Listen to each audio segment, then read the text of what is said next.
형 승윤아, 너 너무 예쁘다. 부럽다. 홍승연은 거울에 비친 친구를 바라보았습니다. 시영애는 진심으로 감탄과 부러움을 동시에 품은 채 그녀를 바라보았다. 자신의 감정을 표현하는 시영애는 조금도 과장하지 않았습니다. 시영애는 잠을 자다가도 10만 원이 넘는 가격표가 붙은 하얀 드레스를 입어보는 것이 당연한 일이었습니다. 또 다른 친구 노인숙은 페이지를 찢어버리고 싶을 만큼 활기차게 잡지를 넘기고 있었다. 그녀는 기사 내용에 빠져들지 않는 것 같았습니다.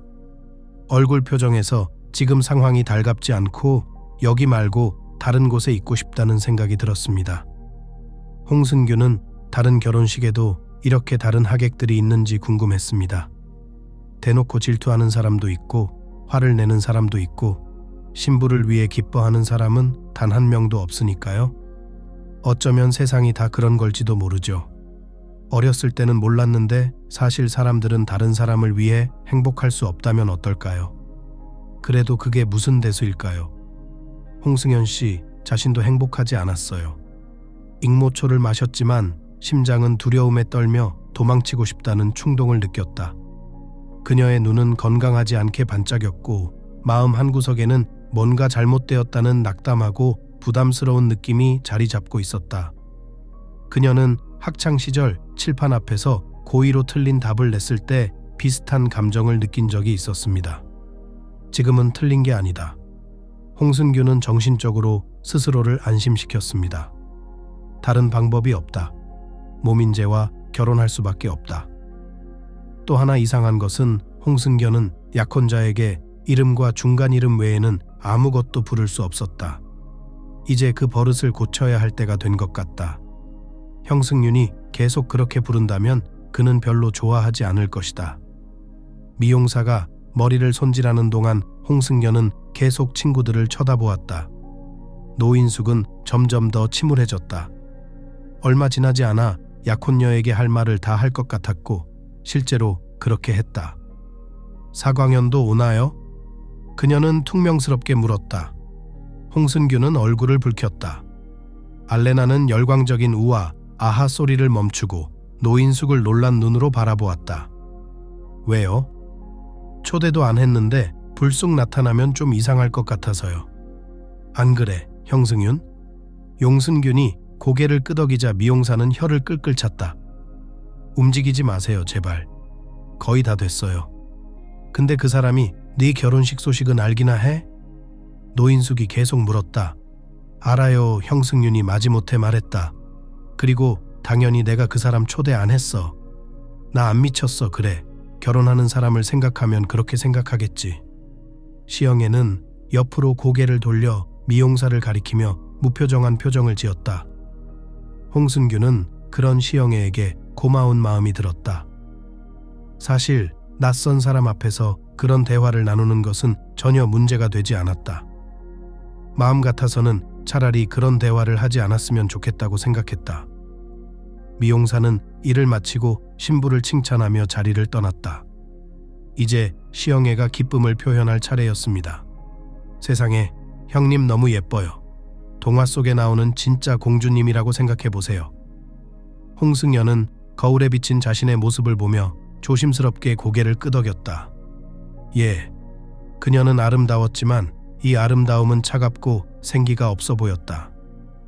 그녀의 금발 머리는 복잡하게 묶은 헤어스타일에 한 가닥에 느슨한 컬이 내려앉아 있었다. 형승윤에게 익숙하지 않은 화장은 비명을 지르며 밝은 색으로 칠해져 있었다. 그녀는 이 여자에게서 자신을 거의 알아보지 못했다. 여자였다. 용승윤은 20살이 아니라 35살로 보였다. 그녀가 상상했던 결혼식이 이런 모습이었을까? 홍승연이 사광현과의 결혼을 꿈꿨을 때는 훨씬 더 소박하고 훨씬 더 진솔한 모습이었다. 화려한 드레스 대신 나중에 휴일에 입을 수 있는 심플하고 가벼운 드레스였어요.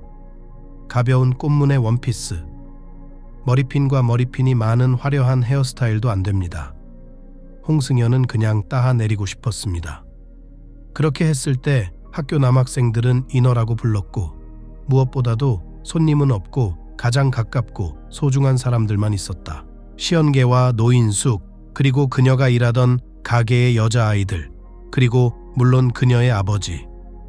홍승견은 결혼식에 얼마나 많은 사람이 올까 생각하니 속이 메스껍기까지 했습니다. 적어도 100명 이상.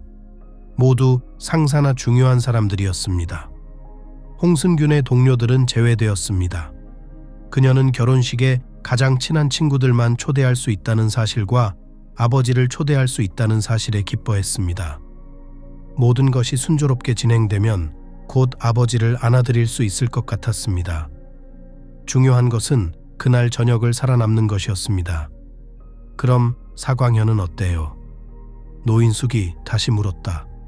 결혼식 얘기는 했어. 반응은 어땠어? 말 안 했어요. 그냥 메시지만 썼어요. 시간이 갈수록 더 심해지네. 어떻게 했어? 모르겠어요.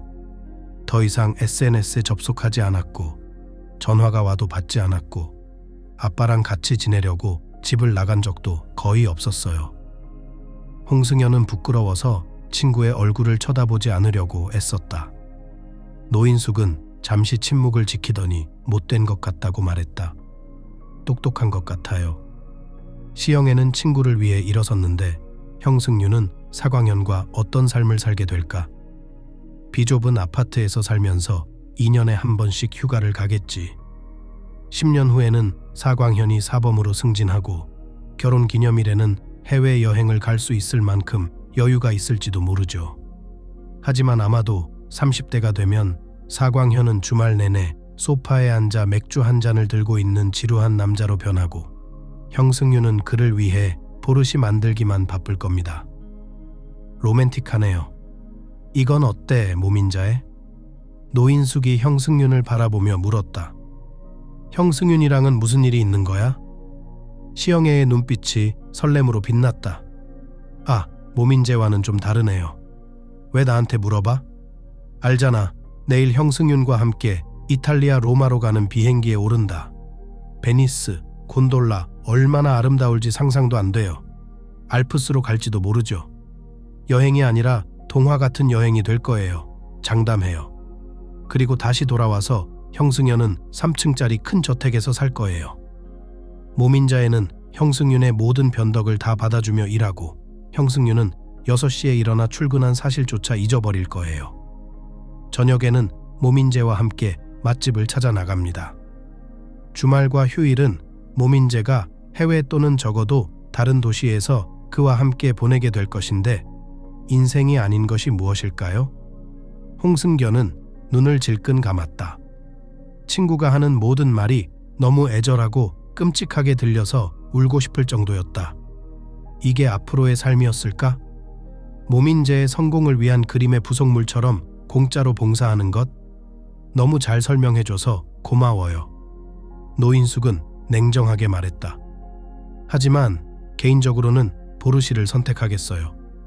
그게 왜 재미있나요? 모민재가 형승윤보다 20살이나 많으니까. 아버지가 될 만한 나이죠. 그건 중세시대였다. 시영애는 중얼거렸다. 지금은 달라졌어. 어쨌든 모민재는 나쁘지 않아 보인다. 40살도 넘지 않았을 텐데. 노인숙은 마음을 바꾸려는 시도를 포기하고 신부 쪽으로 돌아섰다. 형승윤, 괜찮아. 그녀는 눈을 뜨고 고개를 저었다. 아니, 괜찮아. 매니큐어와 스프레이 때문에 좀 답답해서요. 취소해도 늦지 않았어, 알잖아. 노인숙이 덧붙였다. 옷 갈아입고 여기서 나가자. 그 모민자애는 우리한테 아무 짓도 안 할 거야. 홍승규는 슬픈 미소를 지었다. 그게 바로 그 사람이 안 할 일이지. 결혼 안 하면 아버지가 돌아가실지도 몰라요. 그리고 이 모민재라는 사람이 평범하고 착한 사람이라면 아무 조건 없이 그냥 그렇게 도와줄 거야. 형승윤은 한숨을 쉬었다. 얘들아, 이런 얘기가 무슨 소용이야? 아빠한테 희망이 있다면 아빠를 살리기 위해서라도 최선을 다할게요. 이제 갈 시간이야. 12시가 다 되어가네. 홍승연은 문을 나서자마자 카메라 플래시에 눈이 멀었습니다. 거실에는 수많은 사진작가들이 그녀를 기다리고 있는 것 같았습니다. 누군가의 감탄 섞인 한숨 소리가 들렸다. 홍승견은 갈라가 한꺼번에 시작된다는 경고를 듣지 못했습니다. 결혼식 당일 분장실로 꾸며진 방에서 나오자마자 그녀는 깜짝 놀랐습니다. 그녀는 무슨 일이 벌어지고 있는지 완전히 어리둥절했습니다. 미소. 시영애가 속삭였다. 자식들이 이 사진을 보게 될 거야. 노인숙은 안심하며 손을 꽉 쥐었다. 홍승견이 아무리 애를 써도 자신과 모민재가 함께 아이를 낳는 모습을 상상할 수 없었다. 그녀의 머릿속에는 대머리에 약간 삐뚤어진 얼굴에 뾰족한 턱을 가진 약혼자의 복사판처럼 보였을 것이다. 홍승연은 그런 아이들을 상상하며 몸서리를 쳤다. 결혼식은 그냥 잊어버려야 할지도 모른다. 아버지를 위해서라도 버텨야 한다. 그녀는 혼잣말로 말했다. 적어도 지금은. 그리고 그 후에 무슨 일이 일어날지는 하나님만이 아십니다. 어쩌면 아이가 없을지도 모르죠. 그 마지막 생각은 형승윤을 매우 놀라게 한 안심할 수 있는 생각이었다. 아이를 좋아하고 대가족을 꿈꿨던 그녀가 갑자기 아이를 원하지 않게 된 것이죠. 하지만 아이에 대한 문구가 무슨 일인지 조금은 설명해 주었습니다.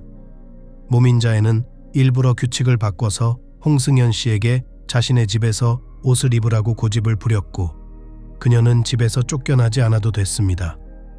녹슨 그네와 낙서로 얼룩진 차고가 있는 마당에서 결혼식의 일부라도 허름한 환경에서 치른다는 생각을 견딜 수 없었던 거죠. 지금쯤 침대에 홀로 누워 계실 아버지를 생각하니 어쩔 수 없이 동의하고 자리를 떠나야 했습니다. 모민재는 소박하지만 신부 드레스 못지않게 비싼 예복을 차려입고 마당에서 홍승윤을 맞이했다. 칭찬에 답하며 소녀는 하얀 리무진으로 안내되었습니다. 그때까지 홍승견은 자신이 곧 끝날 싸구려 재미없는 연극에 출연하고 있다는 느낌을 받았는데 우연찮게도 이 희극의 주연을 맡게 된 것이다. 홍승견이 이런 식으로 될 거라고 말했더라면 그녀는 그의 얼굴에 웃음을 터뜨렸을 것이다. 가난한 집안에서 태어나고 자랐지만 그녀는 낙천주의자였다. 언젠가는 모든 일이 잘 풀릴 거라고 확신했던 홍승연은 조금만 더 기다리면 된다고 생각했습니다. 그동안 그녀는 최선을 다하며 웃는 얼굴로 내일을 바라보며 살았습니다. 이 소녀의 사연을 아는 사람들은 놀라움을 금치 못했습니다. 홍승규는 그녀의 부모님이 늦게 낳은 자식이었기 때문입니다. 상은숙 씨는 자신의 위험을 무릅쓰고 아이를 낳았다고 할 수 있습니다. 어떤 의사는 말렸고, 어떤 의사는 조심스럽게 말렸고, 어떤 의사는 있는 그대로 말해주었습니다. 당신은 지금 45살입니다. 모든 종류의 결과가 있을 수 있습니다. 과체중의 의사가 무관심한 물고기 같은 눈빛으로 말했다. 아기한테 무슨 문제라도 있나요? 상은숙은 겁이 났다. 초음파에서 뭔가 이상은 없었나요? 아니요. 하지만 그게 무슨 의미가 있나요? 아시다시피 아기가 비정상적으로 태어날 확률은 얼마든지 있거든요. 위험을 감수하지 않는 것이 가장 좋습니다. 그리고 당신 건강이 완벽하지 않군요. 상은숙은 안도하며 손을 흔들었다. 난 걱정 안 해요. 난 강하니까. 가장 중요한 건 우리 딸이 무사한 거죠. 그럼 우리가 알아서 할게요. 상은숙 씨는 무슨 일이 일어날 거라고 생각하지 않았다. 심장이 좋지 않았고 폐가 약했지만 낙천적이고 자신에 대한 믿음이 단점을 보완해 주었습니다. 상은숙 씨는 자신의 병을 사소한 귀찮음이라고 말했고 남편 천연석 씨는 걱정했습니다. 상은숙 씨, 아이를 낳지 말아야 하는 건 아닐까? 그는 조심스럽게 물었다. 아내는 놀란 표정으로 남편을 바라보았습니다. 왜 안 돼? 당신 스스로 대가족을 꿈꾼다고 했잖아요. 당신이 내 가족이야. 전현석이 대답했다. 다른 건 몰라. 내 어리석은 환상을 위해 당신의 건강을 희생시키지 않았으면 좋겠어요. 상은숙은 배에 손을 얹고 미소를 지었다. 환상이 아니라 우리 아이고 나도 당신만큼이나 원해. 그걸 위해서라면 어떤 위험도 마다하지 않을 거예요. 운명은 그렇게 될 거예요. 우리 셋은 행복해요. 정말이에요. 그때가 상은숙이 남편을 속인 처음이자 유일한 순간이었다. 적어도 세 사람은 행복해지지 않았다. 상은숙은 출산 중 신부전으로 사망했고 슬픔에 빠진 남편은 딸을 품에 안고 세상을 떠났다. 전현석은 그 후 몇 달 동안의 일을 거의 기억하지 못했습니다. 아내의 장례식, 분유, 끝없이 쏟아지던 기저귀, 그 모든 것이 그의 머릿속에서 한꺼번에 스쳐 지나갔습니다. 그는 아내의 뜻대로 딸의 이름을 홍승연으로 지었습니다. 하지만 부끄럽게도 그는 처음에는 딸에게 거의 관심을 기울이지 않았다는 사실을 인정해야 했습니다. 그는 딸을 돌보고 목욕을 시켰지만 기계적으로 해야만 했기 때문입니다. 아내를 잃은 상처가 너무 깊어 다른 것에 관심을 기울일 수 없었기 때문입니다.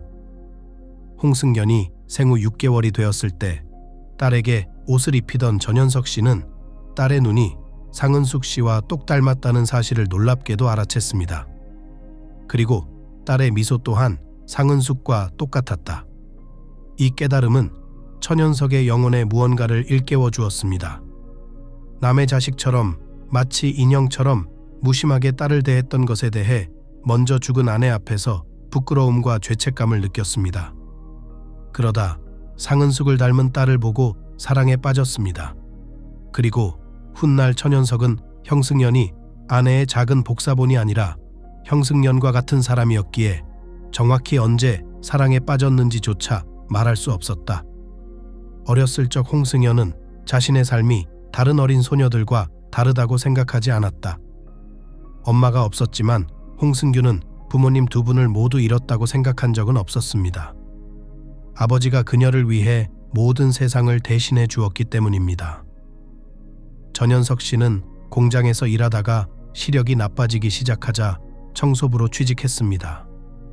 그의 힘으로 일할 수 있었고 일정은 자유로웠으며 전현석은 학교에서 소녀를 데리러 온 후 그녀와 함께 걷거나 청소년 궁전의 음악 서클에 데려갈 수 있었습니다. 그들의 가족은 가난하게 살았지만 전현석은 딸의 이런 활동을 제한하고 싶지 않았다. 홍승연은 노래 부르는 것을 좋아했고 비록 목소리가 가장 뛰어나지는 않았지만 평균 수준이었지만 청력은 그녀를 실망시키지 않았고 음악 수업은 그녀에게 진심으로 즐거움을 주었다. 새 가구를 사면 더 좋을 것 같았다. 이웃집 태소영 씨가 단호하게 말했다. 아니면 리노베이션을 했어야지. 고철덩어리에서 살면서 노래에 돈이나 쓰는 거 봐라. 홍승균이 좋아합니다. 전현석이 대답했다. 노래하지 말라고는 안 할 거야. 노래하게 놔둬요. 공짜로 노래할 수 있어요. 이웃은 안 된다고 했다. 그 학교에서는 뭘 가르칠까요? 더 크게 소리 지르는 법? 말도 안 돼요. 그게 다예요. 태소영은 마음속 깊이 호라비에게 마음을 두고 있었다. 하지만 너무 직설적이고 너무 냉정하고 너무 재치 없는 남자라 자신의 뜻대로 되지 않았다. 이웃집 호라비에게 로맨틱하거나 친근한 감정이 전혀 없었기 때문에 태소영은 그와 결혼할 기회가 없었다. 다른 여자들과 마찬가지로요. 아내를 잃은 후 전현석은 모든 관심을 형승연에게 집중했다. 그의 모든 삶은 그녀에 관한 것이었고 그녀에게 의존했다.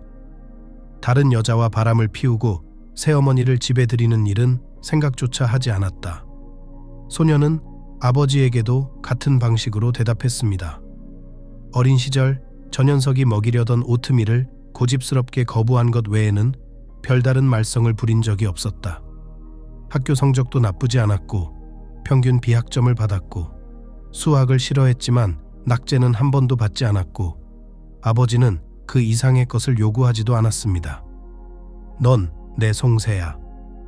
전현석 씨는 딸이 노래를 부르자 다정하게 말했고 홍승연 씨는 어색하고 우스꽝스러운 욕을 했습니다. 이 취미가 아버지가 아닌 다른 사람의 관심을 끌 줄은 꿈에도 생각하지 못했습니다. 홍승규는 노인숙, 시영애와 고등학교 때부터 친구 사이였다. 사광현을 만난 날도 그 자리에 함께 있었다. 두 친구의 나이는 15살이었다. 8월이었고 날씨는 추웠지만 여름의 정취와 구름 한 점 없는 하늘이 수영을 하러 가자고 친구들을 부르고 있었다. 시영애는 아침 일찍 형승윤의 집 문을 두드렸고 문이 열리자마자 조급한 숨을 내쉬었습니다. 짐 싸서 바닷가로 가자. 무슨 해변? 홍승규는 졸린 눈으로 시계를 쳐다보았다. 아침 8시다. 맞다, 8시다. 시영애는 반대했다. 이대로 가다간 명절은 물론 평생을 잠만 자게 될 거야. 곧 등교할 텐데 침대에 누워 있어야지. 가을에는 침대에서 못 자고 일찍 일어나야 하니까. 홍승규는 짜증은 내지 않고 말을 이어갔습니다.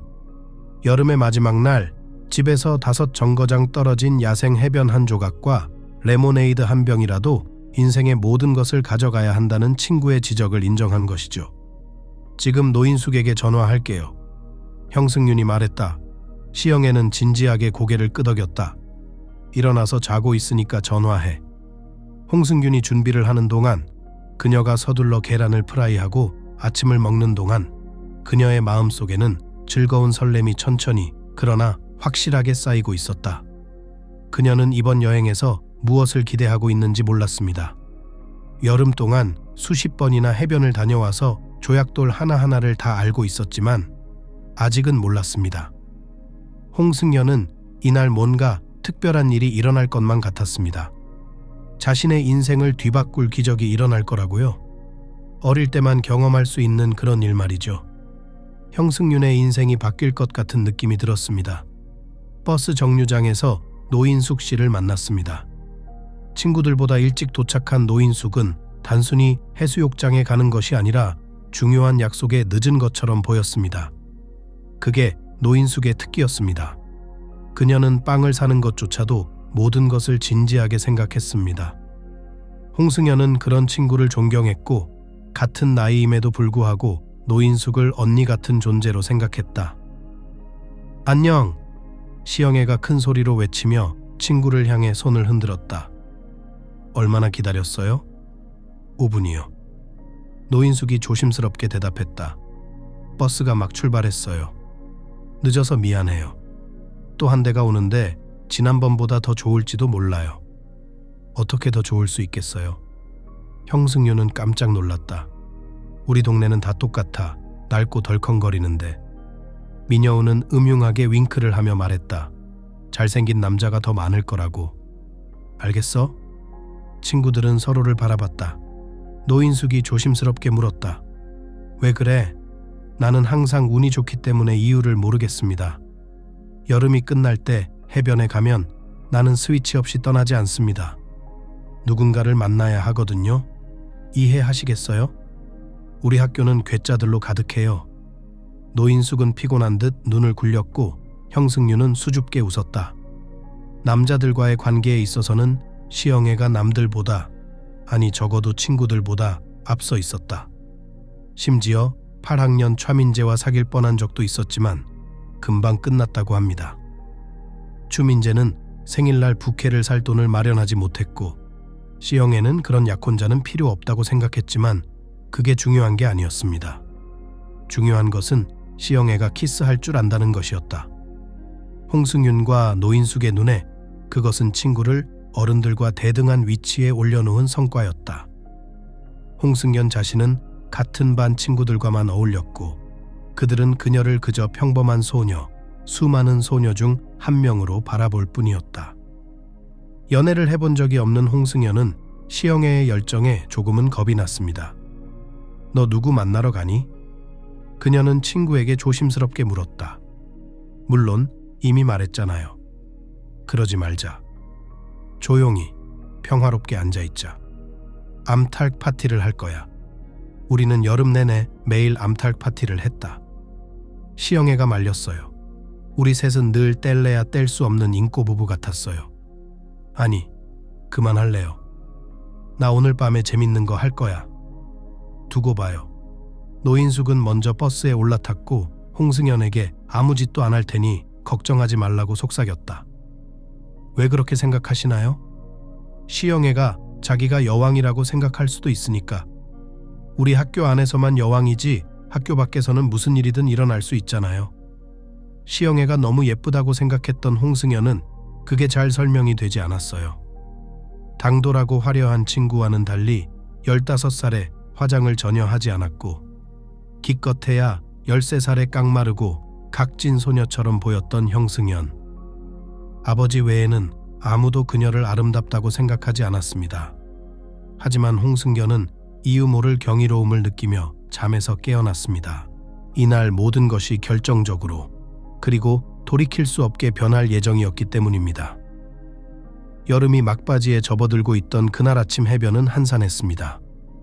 멀리서 한 노인과 서너 살쯤 된 어린아이가 걷고 있었고 친구들이 앉아있던 해변 쪽에는 아무도 없었다. 노인숙이 담요를 깔고 홍승연이 가방에서 건빵과 레모네이드를 꺼내자 친구들이 자리에 앉았다. 시영애는 계속 주위를 둘러보았고 노인숙은 실망감이 가득한 눈빛으로 노영애를 바라보며 웃었다. 주변에 왕자는 없지? 있을 거야.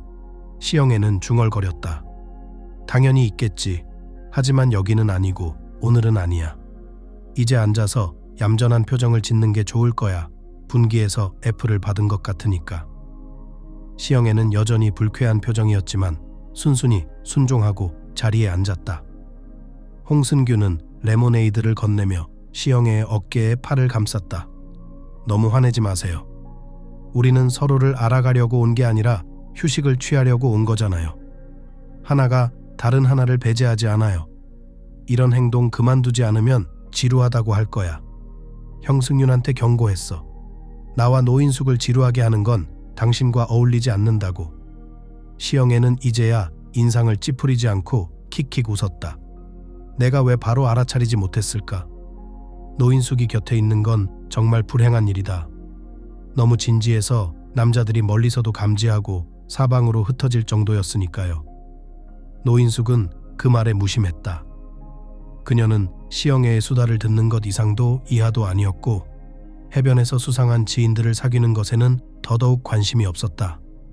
홍승규는 이 친구 저 친구를 둘러보다가 갑자기 제안했다. 내가 노래 불러줄까? 친구들은 놀랍다는 듯이 그녀를 쳐다보았고 놀랄 일이 많았습니다. 평소 노래하는 것을 부끄러워해서 음악교실과 자신의 부엌 외에는 어디에서도 공연을 한 적이 없었던 시영애 씨였기 때문입니다. 시영애는 고개를 끄덕였다. 그럼 당연히 노래하세요.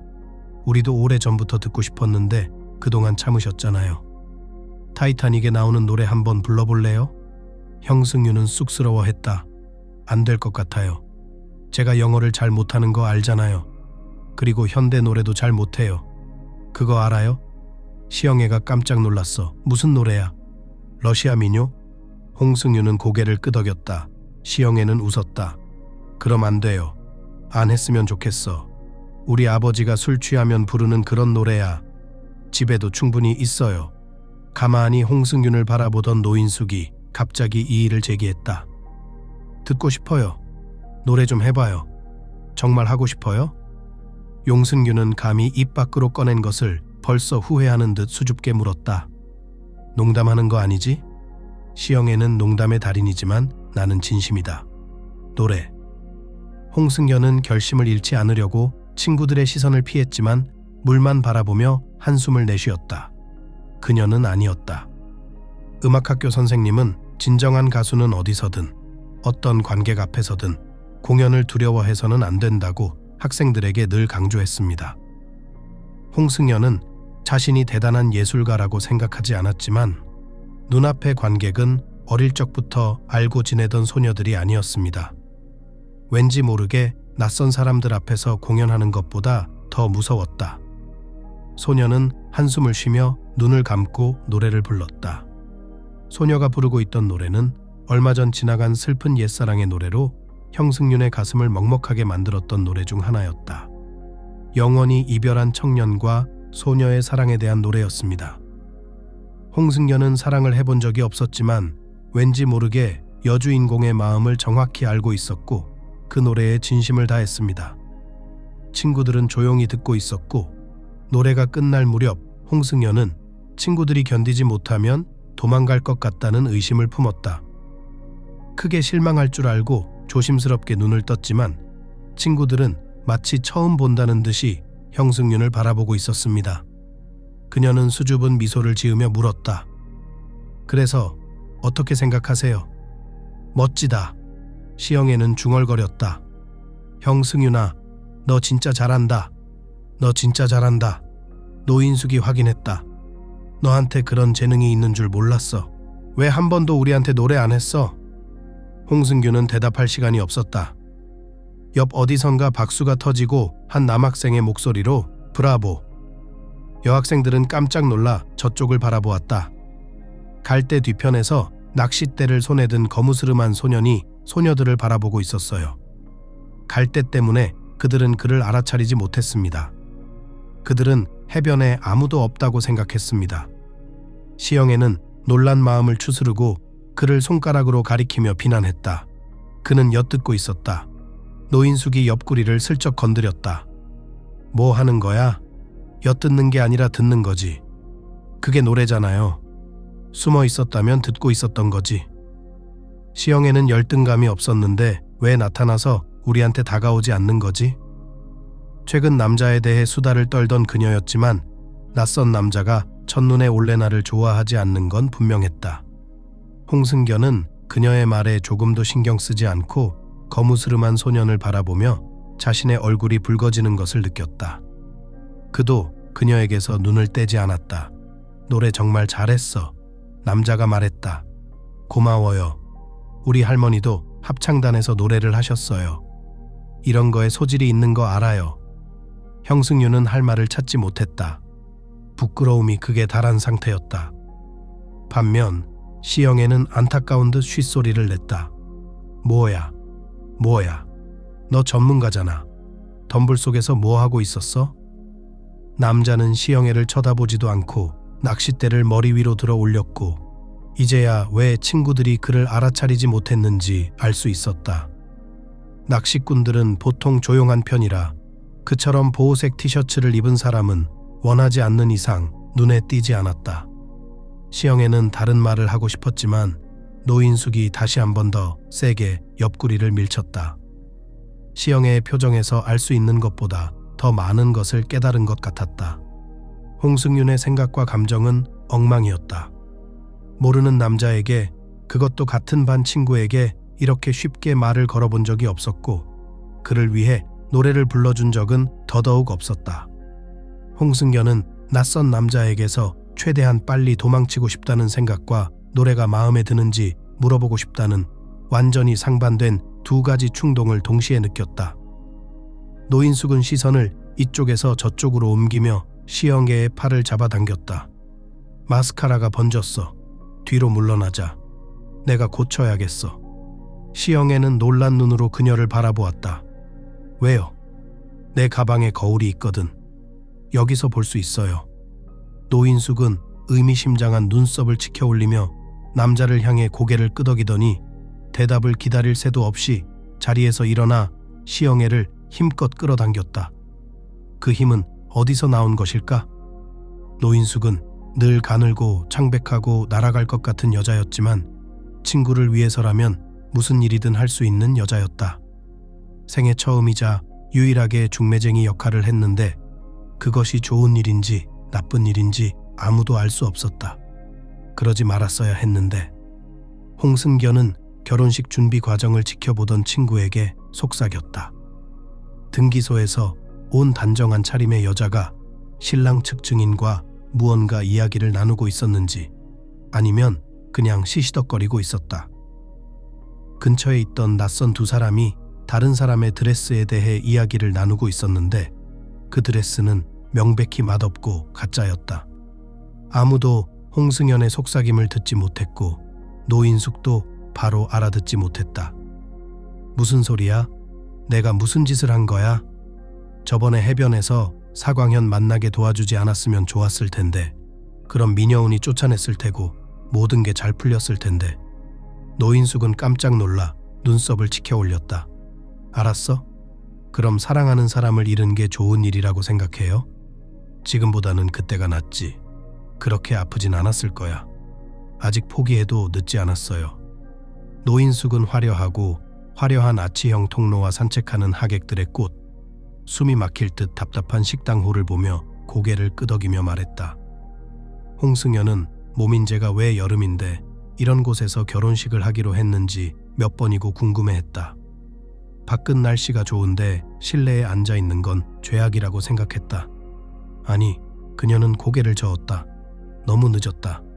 이미 결심했어요. 아버지가 진실을 알았다면 이 결혼에 동의했을까요?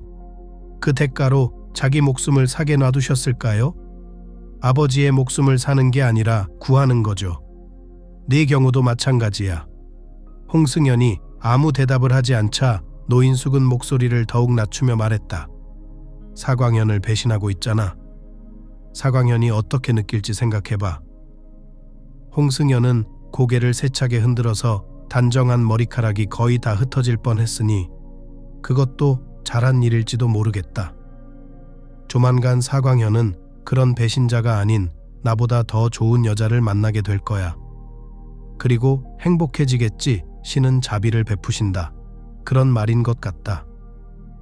어찌된 일인지 두 사람에게 다가온 시영애는 두 사람이 무슨 말을 하는지 눈치채고 곧바로 공격에 나섰다.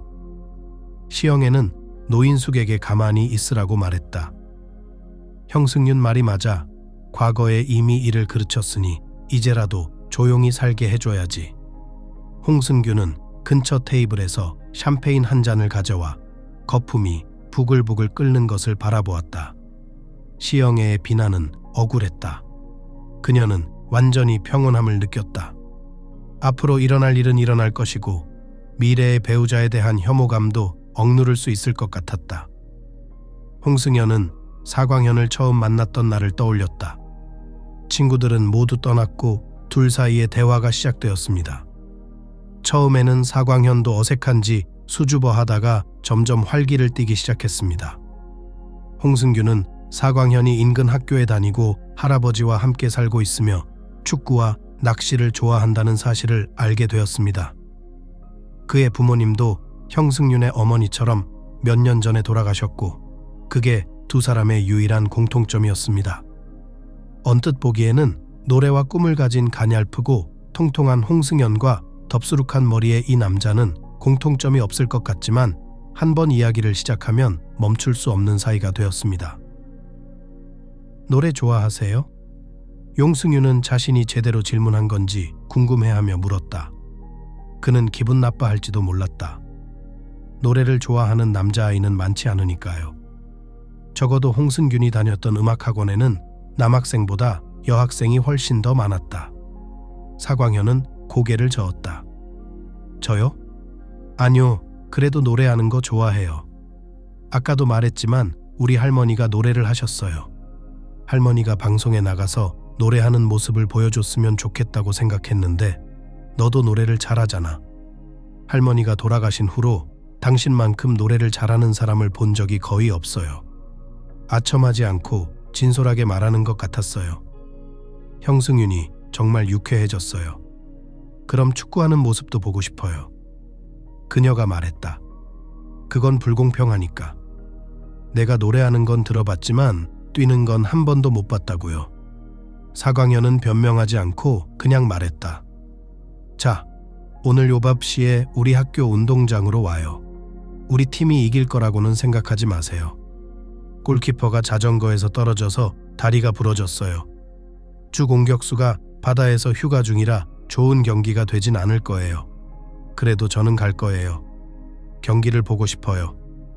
놀랍게도 소녀는 진지하게 말했습니다. 평소 스포츠나 움직이는 경기에는 관심이 없던 홍승연이었지만 사광현을 위해 과거의 취향도 잊어버렸다. 용승규는 바로 깨닫지는 못했지만 첫눈에 반한 것이었나 봅니다. 처음에는 시연계와 노인숙처럼 새로운 친구, 또 다른 짝을 찾았다고 생각했다. 하지만 홍승규는 곧 뭔가 석연치 않다는 것을 인정해야 했습니다. 친구들을 만날 때 이렇게 가슴이 내려앉지 않았고 이렇게 무릎을 굽히지 않았으며 왠지 사광현이 새 옷을 싫어할까봐 옷도 그렇게 조심스럽게 입지 않았기 때문입니다. 홍승규는 사광현이 축구 경기를 보러 왔고 사광현이 공연하는 콘서트에는 단 한 번도 빠지지 않았습니다. 음악학교 학생들이 공원에서 도시의 날 공연을 할 때 반에서 유일하게 큰 장미 꽃다발을 선물로 받은 여학생이 홍승연이었다. 제가 제일 좋아하는 흰 장미였어요. 홍승연은 꽃다발을 코에 대고 그 향기를 기분 좋게 들이마시며 속삭였다. 꽃을 받아본 것은 처음이었고 지금까지 홍승연은 좋아하는 장미색은커녕 좋아하는 장미가 있다는 사실조차 몰랐지만 이제야 그 사실을 깨달았습니다. 비단처럼 섬세한 꽃이 피달린 순백의 꽃다발은 평생 기억될 것입니다. 비싸겠군요. 형승윤은 깨달았다. 어디서 그렇게 많은 돈을 구한 거지? 사광현은 한참 동안 대답을 하지 않았지만 혹시나 그녀에게 위험한 일이 생길까 두려워진 형승윤은 계속 추궁했고 결국 그는 고백했다. 며칠 밤 집 근처 마트에서 이삿짐을 나르는 일을 도왔다고. 그런 고백에 홍승연은 눈물이 날 것 같았다. 자신의 매력을 대부분 잃은 사광현에게 미안한 마음이 들었기 때문이었다. 그러지 말았어야지. 그녀는 시선을 낮추며 말했다. 제발 나 때문에 위험하게 하지 마세요. 무슨 위험이요? 사광현은 궁금했다. 허리를 삐끗할 수도 있잖아요. 우리 아버지도 그런 적이 있는데 한참을 아프셨어요. 아니면 발에 뭔가를 떨어뜨릴 수도 있죠. 홍승규는 그 느낌을 말로 표현하지 못하고 침묵을 지켰다. 눈물이 왈칵 쏟아졌다. 사광현은 그녀를 안아주며 머리를 쓰다듬었다. 위험하지 않아. 약속할게. 알았어. 내가 할게. 다른 아르바이트 찾아볼게요. 그래도 꽃은 받을 수 있을 거야. 넌 빠져나갈 수 없어. 그날 밤 두 사람은 처음으로 키스를 했다. 그 후로 사광현과의 키스는 때려야 뗄 수 없는 것처럼 늘 장미향과 눈물 냄새와 함께 떠올랐다. 연회장에서 시영애와 노인숙은 말다툼을 계속했다. 친구들 사이의 작은 다툼을 듣지 않고 홍승연은 시간을 거슬러 올라갔다. 15살, 그때만 해도 미래에 대해 생각해 본 적도 없었고 이렇게 될 거라고는 상상도 못했습니다. 마음에 들지 않는 남자와의 결혼, 병든 아버지, 배우지 못한 교육. 대학은 졸업했지만 음악원에 대한 꿈은 여전히 꿈으로만 남아 있었습니다. 아버지를 돌보고 생계를 책임져야 하는 상황에서 노래를 부를 수 없었기 때문이죠. 홍승규는 학업을 병행하며 아르바이트를 시작했습니다. 처음에는 길거리에서 미용실 광고 전단지를 돌렸고 집 근처 작은 카페에서 몇 시간씩 커피와 케이크 쟁반을 돌리며 방문객의 대부분을 차지하는 연인들을 지켜보았습니다. 그녀와 사광현은 카페에 거의 가지 않았다. 회사에서 할 일이 많았고 어렸을 때부터 파토스를 좋아하지 않았기 때문입니다. 홍승연은 사광현을 처음 만났던 바닷가나 피자집에 가는 것을 더 좋아했다. 레이스와 금박은 그녀에게 늘 낯선 것이었습니다. 평소 사치스러운 것을 좋아했던 시영애가 아닌 자신이 레스토랑에 가게 된 것은 운명을 조롱하는 것 같았습니다. 대학을 졸업한 후 홍승연은 우연히 그리고 자신이 그곳에 취직할 거라고는 생각지도 못한 채 꽃집에 취직했습니다. 홍승균 씨는 플로리스트로서의 경험도 학력도 없는 자신이 그저 시간만 낭비하고 있다는 생각으로 면접에 임했습니다. 누가 그런 직원을 원하겠습니까? 하지만 그녀는 운이 좋았습니다. 홍승견 씨가 이전에 그곳에서 일했던 여직원과 잘 아는 사이였다는 점도 한몫했습니다. 같은 그룹에 있던 상은숙 씨가 졸업 후 모스크바로 떠나려고 할 때 친구에게 자신의 자리를 제안했습니다. 어차피 새 직장을 찾고 싶었는데 마침 기회가 왔으니 받아라. 그녀는 형승윤을 설득했다. 그녀는 의심스럽게 고개를 저었다. 글쎄, 나는 꽃과 함께 일한 적이 없다. 힘들겠다. 아니, 그렇지 않죠. 친구가 웃었다. 프로그래밍이나 화학은 어렵죠. 하지만 여기서는 특별한 게 없어요. 꽃다발을 고르는 법을 배우면 잘 될 것입니다.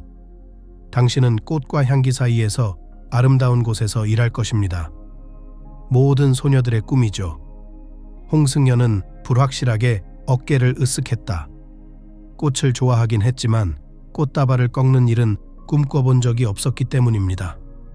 하지만 상은숙의 말이 맞다는 것은 인정해야 했다. 카페에서 종이를 옮기거나 테이블을 닦는 것보다 꽃꽂이가 확실히 더 재미있었죠. 그래서 홍승규는 한번 해보기로 결심했습니다. 알았어요. 면접 보러 갈게요. 그녀는 한참을 생각한 후 말했다. 어차피 안 뽑을 거야 투지가 있으시네요. 상은숙은 웃었다. 그럴 거라고 믿어 의심치 않는다. 거기서 일하면서 사장님과 친해졌거든요. 내가 잘 부탁할게요. 사장님도 좋아하실 거예요. 꼬리는 다리 사이에 두고 염소리는 씩씩한 사람을 좋아한다. 홍승연은 원래 씩씩한 성격은 아니었지만 친구에게 열심히 하겠다고 약속했다. 하지만 악명 높은 염소리는 그렇게 무섭지 않았다. 고급 꽃집의 주인은 2가지 초라한 항목으로 이루어진 용승윤의 이력서를 쳐다보지도 않았습니다. 프로모터와 웨이트리스. 꽃 장사를 해본 적도 없다는 말에 눈살을 찌푸렸지만 홍승균을 고용했습니다. 데이지와 거버의 차이를 구분할 수 있나요? 염소리가 물었습니다. 물론이죠. 그럼 일하러 가도 돼요.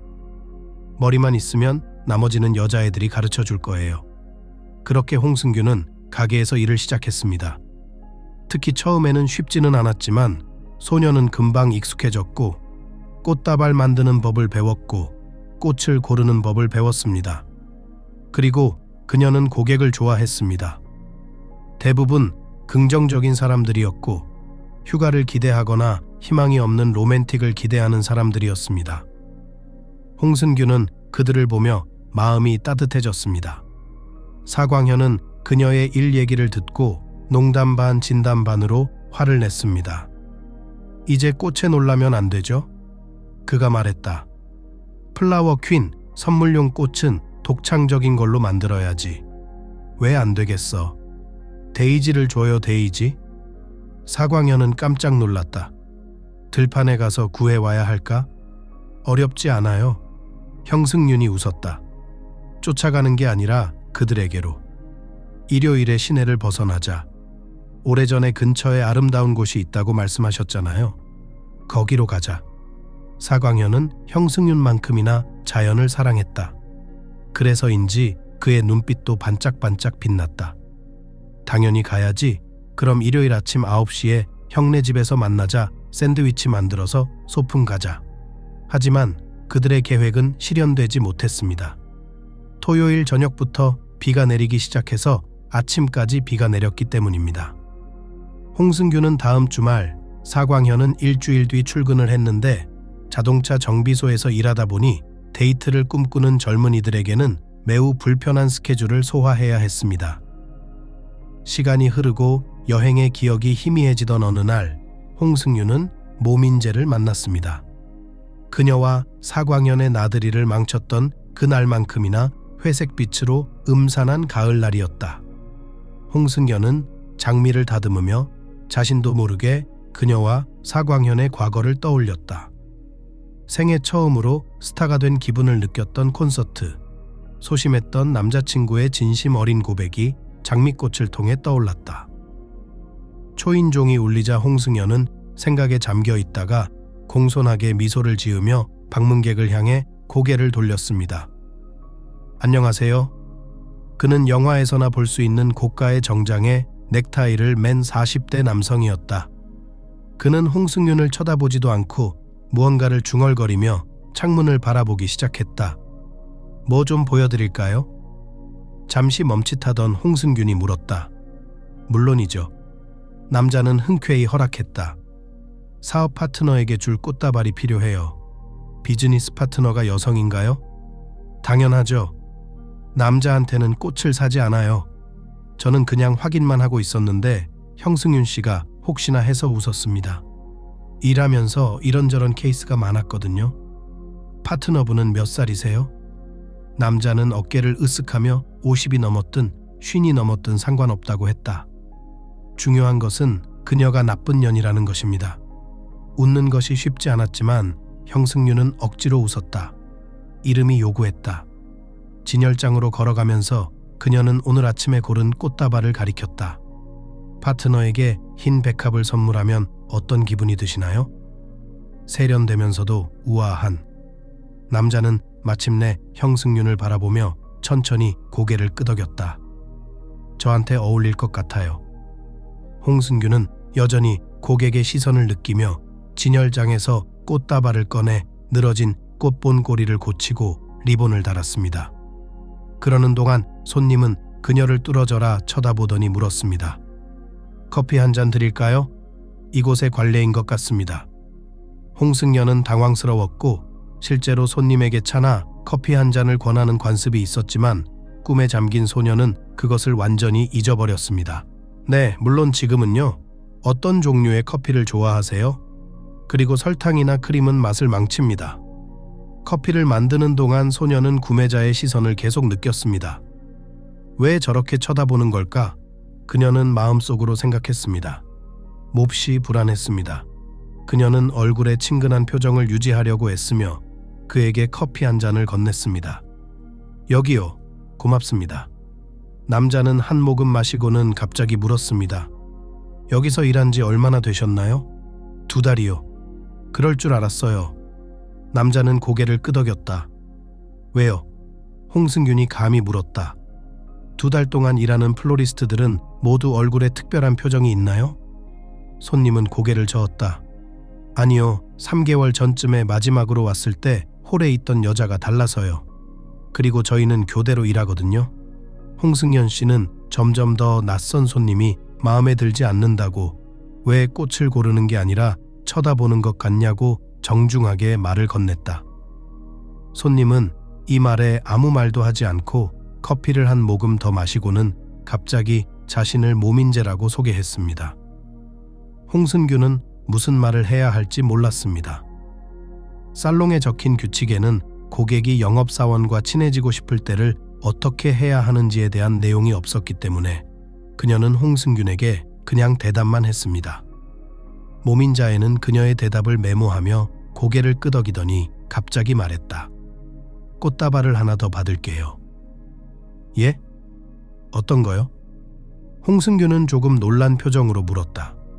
모민재는 좌우로 꽃을 줄 만큼 인자한 표정이 아니었다. 그는 생각에 잠긴 표정으로 진열장을 둘러보더니 주홍색 장미를 가리켰다. 이거요.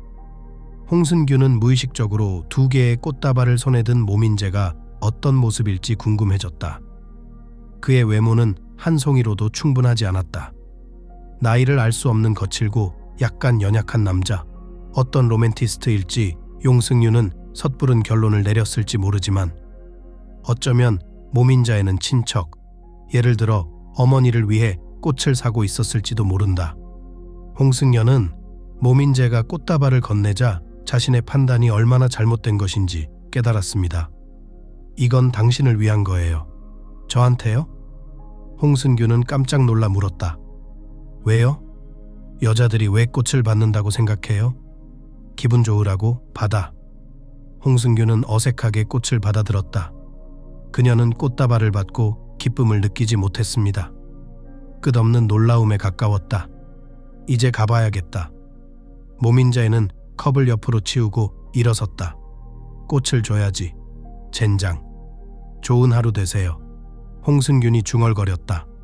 작별 인사가 아니야. 문 위의 벨이 점점 더 조용히 울렸고 홍승균은 계속 그 자리에 서서 꽃다발을 바라보았다. 평소 장미를 좋아했던 그녀였지만 이 꽃다발은 막연한 두려움을 불러일으켰다. 왜 저 꽃을 그렇게 쳐다보는 거지? 뒷방에서 돌아온 염소리가 물었습니다. 얼굴에 뱀이 숨어 있는 것 같네요. 손님이 주셨어요. 손님? 누구요? 염소리는 곧바로 창문으로 달려가 호기심에 유리에 기대어 거대한 검은 탱크 같은 차량에서 하늘로 뿜어져 나오는 물줄기 뒤에 무엇이 있는지 보려고 했다. 홍승연은 고개를 끄덕였고 염소리는 놀란 눈으로 그녀를 쳐다보았다. 농담하는 거야? 아니, 농담 아니야. 저 차는 뭐가 그렇게 특별한데? 운전자, 저거 모민자의 차다. 바로 알아봤어요. 그렇게 자기소개를 하더라고요. 모민재가 누구야? 모르는 사람인데? 염소리는 파트너가 장난을 치는 것 같은 표정을 지었다. 모민재 씨를 모른다고요? 정말요? 창호 회사랑 바닷가 식당을 운영하는 사람이에요. 처음 들어보시는 건가요? 홍승연은 어깨를 으쓱하며 왠지 그런 데는 관심도 없었는데 이사들은 어디 있고 나는 어디 있는 거지? 소녀는 사실 충격을 받았다. 사업에 관심도 없었고 이 작은 마을에 누가 무엇을 소유하고 있는지 전혀 몰랐기 때문이다. 하지만 창문 회사와 식당에 대해 듣지 못한다는 것은 불가능했습니다. 다른 시공업체도 없었고 연회를 열 만한 괜찮은 식당도 딱 한 곳뿐이었으니 모민자의 씨는 당연히 동네의 재상이라고 할 수 있었습니다. 홍승연은 자신이 받은 꽃다발이 손에 타들어가는 것을 느꼈다. 그녀는 잠시도 생각하지 않고 앞으로 나아가 꽃다발을 진열장에 돌려주었습니다. 직접 가져가시겠습니까? 염소리가 호기심에 물었다. 가져가시겠어요? 저요? 글쎄요. 내가 준 게 아니니까요. 그리고 저는 유부남인데 당신 말이 맞을 것 같아요. 꽃은 여기서 충분히 보셨는데 왜 집에 가져가세요? 염소리는 자리를 떠났고 홍승견은 사광현에 대한 언급조차 없었다는 사실에 분개하며 생각했다. 마치 그의 존재가 용승윤이 다른 남자의 꽃다발을 받지 않을 충분한 이유가 되지 못한다는 듯이, 마치 그가 세상에 아예 존재하지 않는 것처럼. 홍승연은 참다 못해 그를 처음 만난 친구들에게 그 사건에 대해 이야기했습니다. 예상대로 친구들의 반응은 제각각이었다. 시영애의 눈빛이 순식간에 밝아졌습니다. 모민재가 꽃을 줬다고? 잘됐다. 그녀는 기지개를 폈다. 솔직히 당신이 아닌 다른 사람이 그렇게 말했으면 안 믿었을 거예요. 노인숙은 걱정스러운 표정이었습니다. 어떻게 할 거야?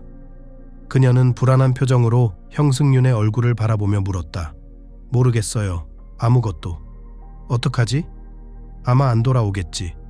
친구들은 서로를 바라보며 형승윤을 안심시켰다. 그럴 거라고. 친구들의 목소리도 달랐다. 시영애는 부러움과 희망을 담아 그 말을 했고 노인숙은 안타까움을 담아 그 말을 했다. 홍승연은 미리 속상해하지 않기로, 있지도 않은 문제를 머릿속에 채우지 않기로 마음먹었다. 괜히 사광현을 걱정시키지 않기 위해 사광현에게도 아무 말도 하지 않았다. 홍승연에게는 다른 걱정거리가 있었다. 아버지가 심한 감기에 걸려 폐렴으로 쓰러진 것입니다. 요즘 들어 심장이 약해지셨던 아버지의 심장이 약해지셔서 어머니의 운명이 걱정스러웠던 형승윤. 진정해. 염소리는 집에 전화할 때마다 불안해하는 파트너의 모습을 보며 이렇게 말했습니다. 내 어머니는 선천적이었고 네 아버지는 후천적이었잖아. 그래서 뭐? 홍승윤은 이해가 되지 않았다. 뭐가 다른데? 염소리는 그 질문에 놀란 듯 어깨를 으쓱했습니다. 글쎄요. 나이가 들면 흔히 있는 일이잖아요. 혈압이나 심장에 문제가 있는 사람은 누구나 100살까지 살 수 있잖아요. 우리 아버지도 다 그런 건 아니잖아요. 홍승연은 자신도 모르게 갑자기 거칠게 반대했습니다. 당신 아버지라면 그런 말을 하지 않았을 텐데. 염소리는 삐죽거리며 아무 말도 하지 않았고 홍승연은 계속 아버지 생각에 잠겼다. 아버지는 요즘 평소보다 더 많이 피곤해하셨다. 아버지는 심장에 대해 크게 불평하지 않았지만 약이 금방 떨어져 약국에 가서 새 약을 사와야 했고 염증까지 생겼다는 것을 염소리는 알고 있었다. 홍승견은 자신의 손이 무엇을 하고 있는지도 모른 채 생각에 잠긴 채 기계로 꽃다발을 집어들고 있었습니다. 현관문이 열렸고 홍승규는 깜짝 놀라 꽃을 떨어뜨릴 뻔했습니다. 누가 왔어? 여전히 화가 난 염소리는 중얼거리며 뒷방으로 사라졌다. 홍승규는 들어온 남자를 흘깃 쳐다보다가 다시 모민재를 느끼며 온몸에 전율이 흐르는 것을 느꼈다. 그의 방문에 좋은 일은 기대할 수 없었다. 안녕하세요. 그가 활짝 웃으며 홍승윤에게 인사했다. 꽃이 잘 어울리네요. 직장을 잘 선택하셨네요. 그러게요. 용승윤은 억지로 미소를 지었다. 안녕하세요. 모든 사람에게 예의를 갖춰야 하는 가게가 아니었다면 홍승규는 모민재를 모르는 척하고 시내에서 마주치면 길을 건너고 마트 줄에서 마주쳐도 그냥 돌아서는 게 더 나았을 것이다. 모민재가 걸어서 시내를 돌아다닐 가능성은 거의 없었을 테니까요. 그리고 그들은 아마 다른 곳에서 식료품을 샀을 것입니다. 심지어 이민재가 식당 음식만 먹었을 가능성도 있습니다. 염소리의 이야기에 따르면 프랑스에서 온 셰프가 모민재를 위해 일하고 있었다고 합니다.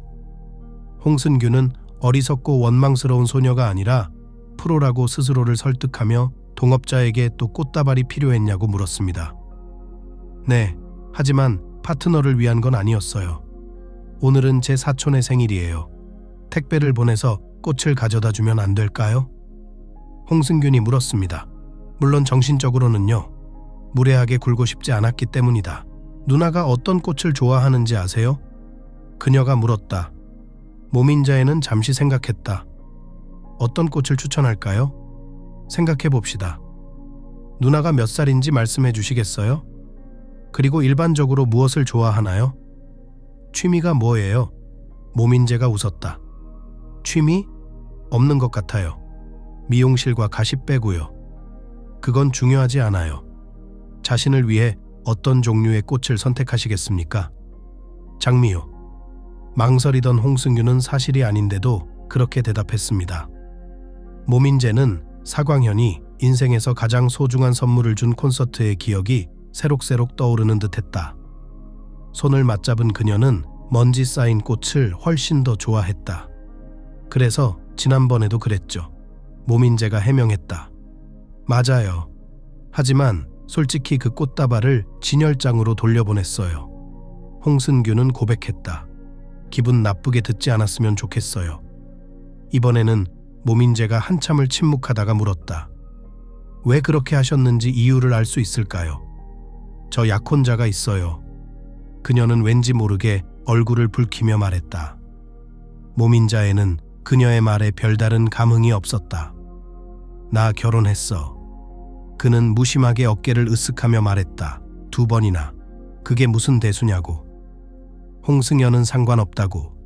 그런 말을 그렇게 내뱉는 건 예의가 아니라고 말하고 싶지 않았지만 가게 안에 불문율 같은 예의 때문에 그렇게 말하지 않았다. 물론 부끄러움도 있었죠. 과거에는 아내가 있었고 지금은 약혼자가 있잖아요. 그녀는 조심스럽게 말했습니다. 그게 차이죠. 모민자에는 조용히 하라는 듯 손을 흔들며 가장 가까이 있는 장미 꽃다발을 가리켰다. 이번엔 순백의 장미꽃이었다. 이 꽃 이리 줘요. 홍순규는 진열장에서 꽃다발을 꺼내며 경고했다. 이 꽃다발을 나한테 줄 거면 주지 마세요. 어차피 안 받을 테니까. 모민재는 갑자기 소녀에게서 새로운 것을 본 듯 유심히 그녀를 바라보며 미소를 지었다. 그럼 자랑스럽네. 그게 더 재밌네. 어쨌든 저는 어차피 할 일이 많아서 오늘은 이만 가볼게요. 나중에 다시 올 테니 작별 인사는 하지 않겠습니다. 홍승연은 어쩔 수 없이 들고 있던 꽃다발을 바닥에 내동댕이 쳤다. 이 남자는 무슨 상상을 한 걸까? 그녀가 그를 만나고 행복에 겨워 울 줄 알았을까? 아주 천천히, 아주 힘겹게 전현석은 회복하고 있었다. 최근 폐렴으로 인한 장이침만 남았을 때 남자는 딸에게 다시 일하러 간다고 말했습니다.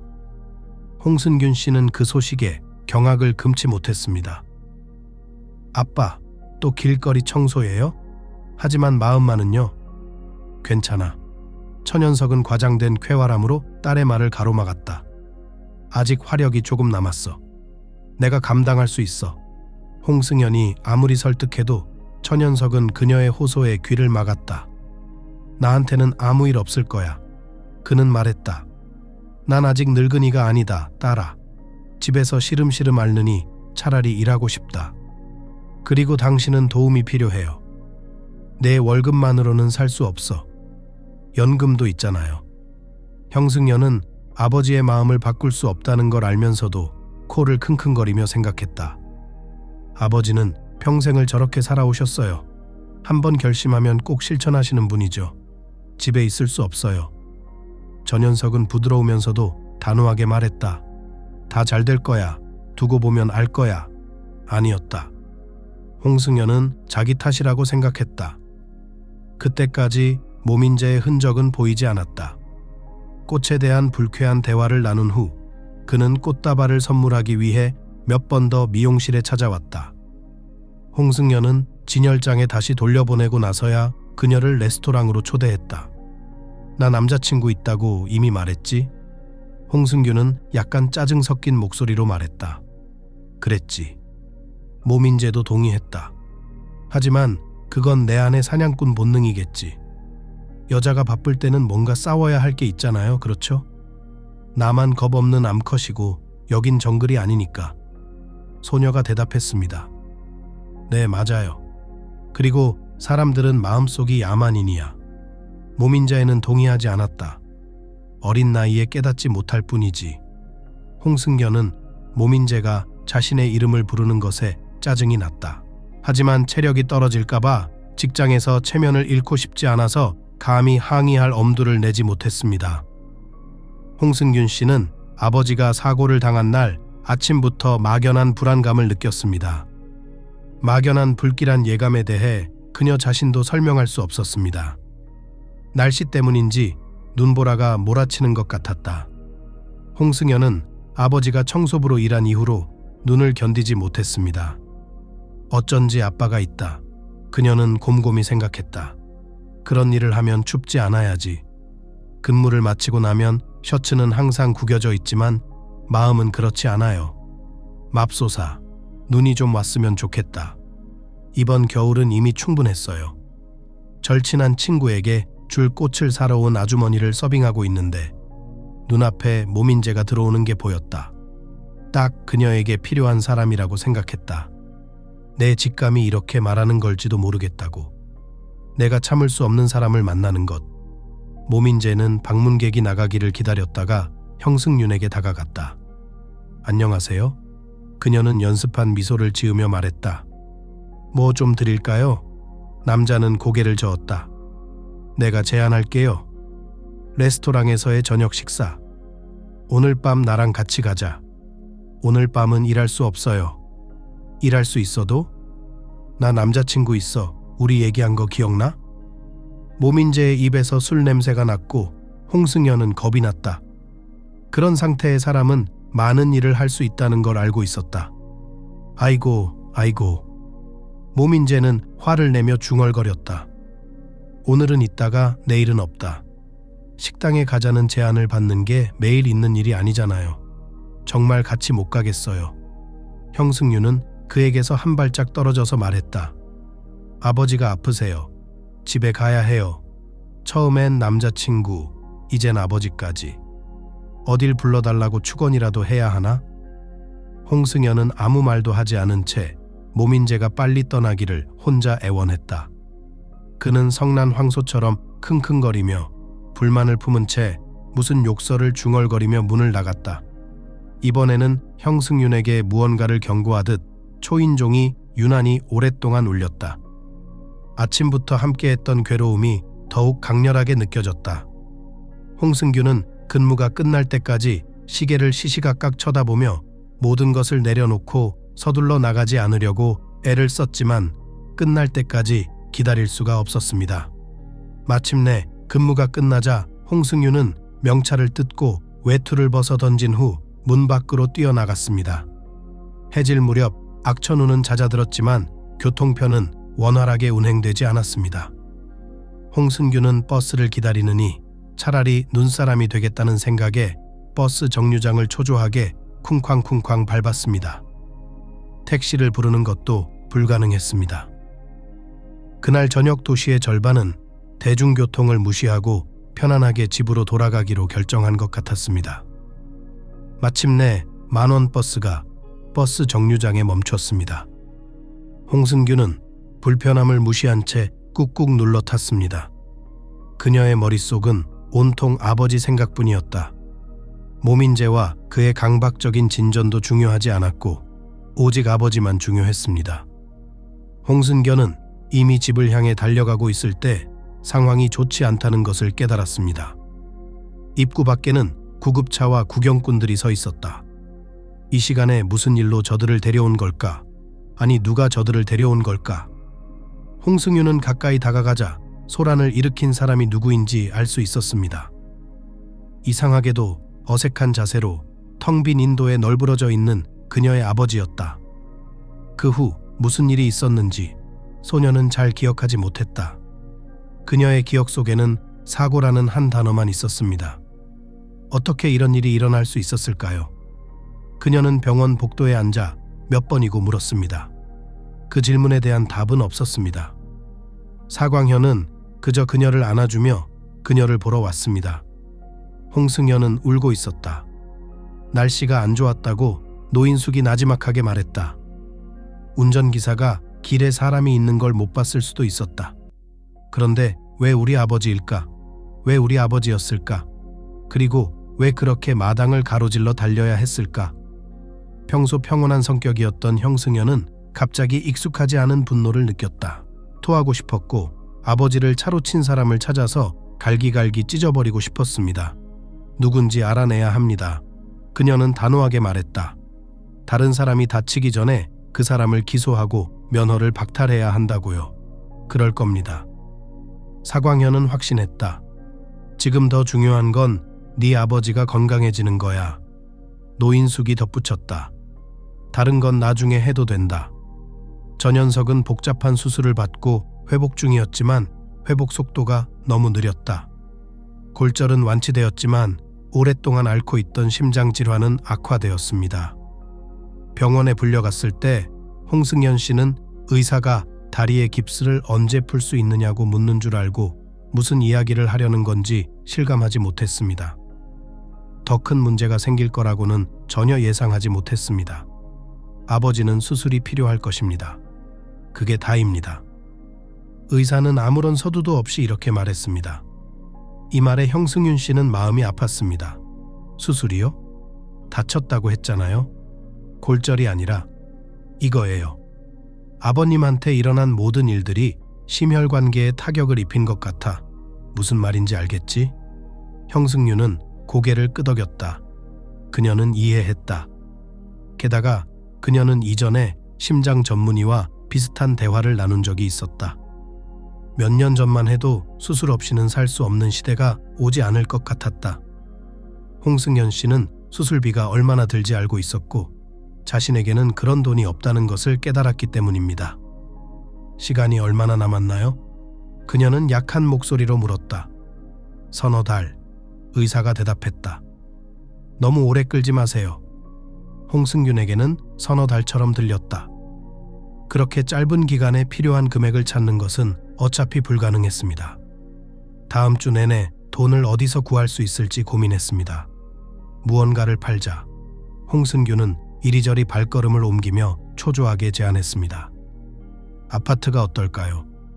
하지만 아버지는 절대 동의하지 않으실 거고 우리에겐 아무것도 없어요. 빌릴 수 있어요. 노인숙이 제안했다. 시연계와 나는 할 수 있다.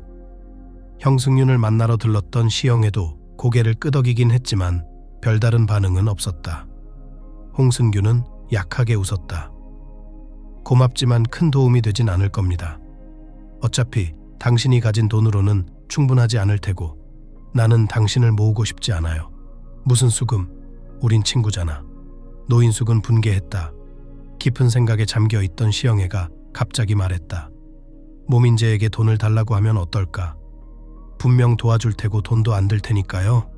또 다른 문제는 내가 얼마를 내야 하느냐는 것이었습니다. 홍순규는 속삭였다. 그 성을 언급하는 것만으로도 그녀는 몸을 떨었다. 노인숙은 다른 이야기로 화제를 돌리기로 하고 말했다. 좋아, 네 아버지에게 이런 짓을 한 사람을 찾아야 해.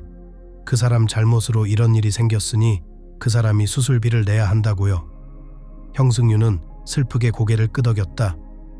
그러면 좋겠는데 어떻게 하죠? 경찰은 어때요? 아무 말 없대요? 아무도 본 사람도 없고 목격자도 없다고 합니다. 수사가 진행 중입니다. 아마 계속 수사할 것 같습니다. 형승유는 잠시 생각에 잠기더니 신장을 팔아야 할까? 영화에 나오는 것처럼 돈도 많이 준다고 들었는데요. 그래, 팔아, 시장에. 노인숙은 못마땅한 표정으로 말했다. 그건 내가 생각한 게 아니야.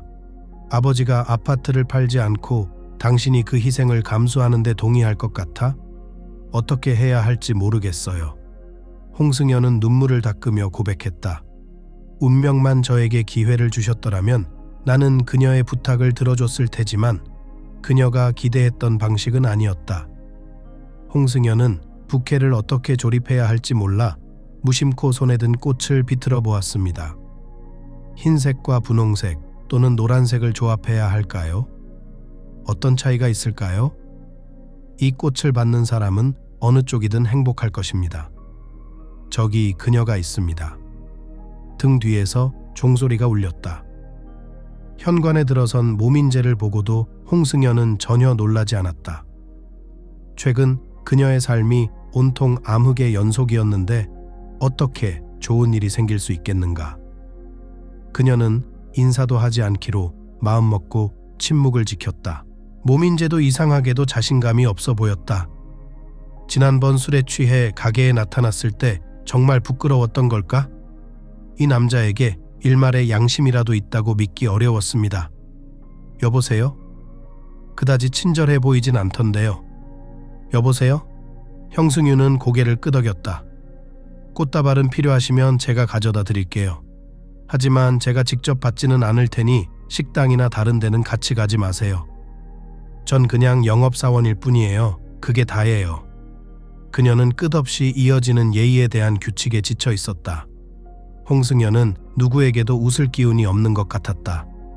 모민자에는 한참을 그녀를 쳐다보다가 단호하게 말했다. 내가 이런 일을 당해도 되는 건가? 아닐지도 모르지만 나는 당신의 게임을 지원할 에너지가 없습니다. 사실이었기 때문에 메시 자신도 그 말에 깜짝 놀랐습니다. 모민자에는 그냥 같이 놀고 있었는데 이제 와서야 게임일 뿐이라는 걸 깨달은 거죠. 모민재는 웃었다. 좋아, 진지해지자. 네가 그렇게 좋아한다면 옛날처럼 아버지의 축복을 구해야 할까요? 그걸 진지하다고 하나요? 형승윤이 씁쓸하게 물었다. 아버지는 지금 그럴 시간이 없어요. 복잡한 수술이 필요한데 그 돈을 어디서 구해야 할지 모르겠어요. 그리고 당신은 여기서 진전을 이루고 있잖아요. 그럴 시간 없으니까 다른 피해자를 찾아봐요. 모민자에는 그녀의 반박에도 기죽지 않는 눈치였다. 돈 때문이잖아요. 내 말이 그 말이야. 사업적인 대화요. 그는 고개를 끄덕였다. 얼마면 돼요? 무슨 소리야? 형승윤이 얼굴을 붉혔다. 너 제정신이야? 너 지금 나한테 뭘 주겠다는 거야? 결혼을 제의하고 있잖아, 이 바보야. 나랑 결혼해주면 네 아버지를 구해주마. 또 농담이요? 홍승연은 모민재의 제안이 너무 터무니없어서 말을 잇지 못했다. 지금 돈 얘기하는 거잖아요. 그렇죠? 모민재가 말했다. 그런 문제에서 농담은 부적절합니다. 생각 좀 해봐야겠어. 형승윤이 중얼거렸다. 몇 달 전만 해도 그런 말을 했다면 자책했을 텐데 지금은 아버지를 위해서라면 뭐든 하겠다고 했다. 내겐 거래처럼 보인다. 하객들이 연회장에 온 이유를 잊고 즐거운 발걸음을 옮길 때 노인숙이 말했다. 춤추기 전 테이블만 빼고요.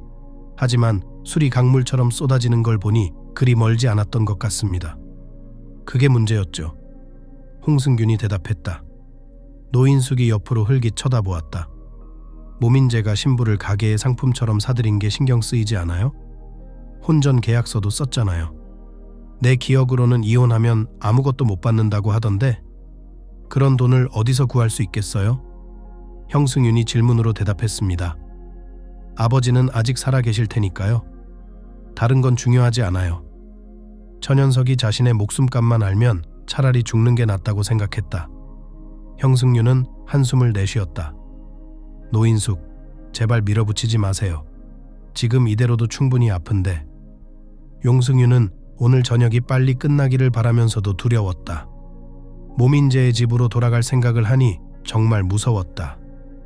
노인숙은 기본적으로 아버지를 살리기 위해 팔아넘긴 것이 맞지만 사광현이 어딘가에 있을 때 사랑하지 않는 남편과 함께 있을 생각에 견딜 수 없었다. 마침내 연회가 끝날 무렵 음악은 여전히 흘러나오고 하객들은 여전히 술을 마시고 있었지만 예전과 같은 열기는 없었다. 홍승규는 무엇이 잘못되었는지 설명조차 할 수 없었습니다. 마치 파티가 끝나고 바닥에 색종이 조각만 남은 새해 전야처럼 느껴졌습니다. 모민재가 뻣뻣한 걸음으로 테이블로 다가와 물었다. 우리 갈까? 홍승연은 테이블 밑에서 손을 꽉 쥐고 다 잘 될 거라고 속삭이는 노인숙을 힘없이 바라보았다. 둘 다 사실이 아니라는 것을 알았지만 노인숙은 언젠가는 잘 될 거라고 확신하는 것 외에 달리 할 수 있는 일이 없었다. 두 사람은 환호하는 손님들을 피해 출구로 향했다. 누군가 젊은 부부에게 축하를 건네며 잘 되기를 기원했지만 홍승연은 아무 소리도 듣지 못했다. 관자놀이가 두근거렸다. 눈앞에 걸어오는 남자의 넓은 뒷모습을 보지 않기 위해 돌아서서 도망치고 싶었습니다. 집이다. 모민재는 중얼거리며 차에 몸을 실었다. 운전기사는 더 이상 묻지도 않고 차를 몰았다. 홍승규는 그 남자에게 순간적으로 동정심을 느꼈다. 모두가 축하하는 동안 그는 한참을 앉아서 그들을 기다리고 있었으니까요.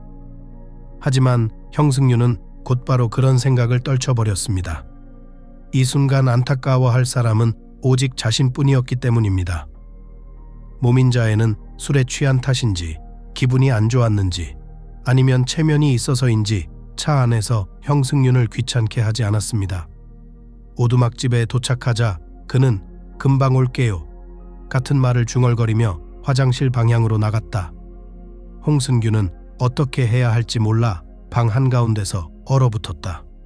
무엇보다도 문을 열고 정원으로 달려가고 싶었지만 그것은 어리석고 지극히 유치한 바람이었다. 노인숙의 표현대로 모민재와 계약을 맺었고 그에게 팔려갔으며 무엇보다도 홍승연은 여기서 문을 여는 방법조차 몰랐다. 가방 속 휴대폰이 진동하며 홍승균을 뒤에서 잡아 끌었다. 소녀는 화면을 보며 사광현을 보며 몸을 떨었다. 최근 몇 주 동안 그가 얼마나 자주 전화했는데도 전화를 받지 않았는지 이제 더는 참을 수 없었다. 그녀는 대답이 불가능하더라도 그의 목소리를 듣고 싶었다. 여보세요. 홍승연은 새 약혼자가 숨어있는 문을 바라보며 부드럽게 속삭였다.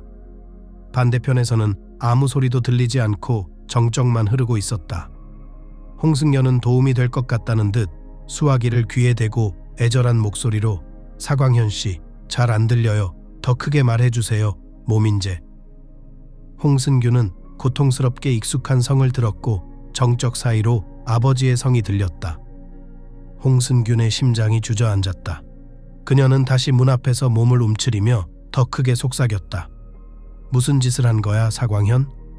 전화기에서 백색 잡음과 함께 삐 소리가 났다. 사광현은 전화를 끊은 상태였다. 홍승규는 진실을 알아내든가 아니면 그냥 있든가 둘 중 하나를 선택해야 했다.